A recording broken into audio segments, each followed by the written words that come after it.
Welcome to home makeover series part 3। যেমনটা তোমরা জানো, লাস্ট ভিডিওতে তোমাদের সাথে শেয়ার করেছিলাম পুটি অ্যান্ড ইলেকট্রিশিয়ানের কাজগুলো ফাইনালি আমাদের কমপ্লিট, অ্যান্ড আজ থেকে হয় আমাদের ফাইনাল কালার টাচ আপ, যেটার জন্য আমি ছিলাম ভীষণ এক্সাইটেড।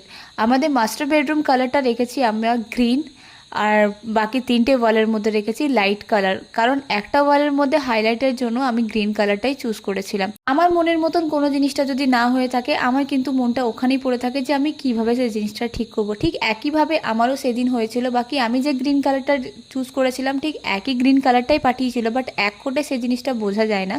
হাইলাইট কালারটা, ওয়াল কালারটা যেটা আমরা হাইলাইটের জন্য চুজ করেছিলাম, সেটা কিন্তু এক কোড অলরেডি ফিনিশ। দেন ও খুব একটা ভালো লাগছিল না, ওয়ালটা ভীষণ খালি খালি লাগছিল। তো ইনস্ট্যান্ট আমার মাথার মধ্যে একটা আইডিয়া এলো, সেটা হলো মোল্ডিং ডিজাইন। প্রথমত ভেবেছিলাম যে ওয়ালপেপার লাগাবো, দেন ভাবলাম ওয়ালপেপারটা পুরোটা খুব ভালো একটা যাবে না, দেন মোল্ডিং ডিজাইনটা এখন খুব বেশি ট্রেন্ডে চলছে, তাই মোল্ডিংটা ফাইনালি মোল্ডিংটা আমরা করিয়ে দেন ওয়ালপেপার চুজ করতে চলে গেছিলাম। দেখা হচ্ছে নেক্সট।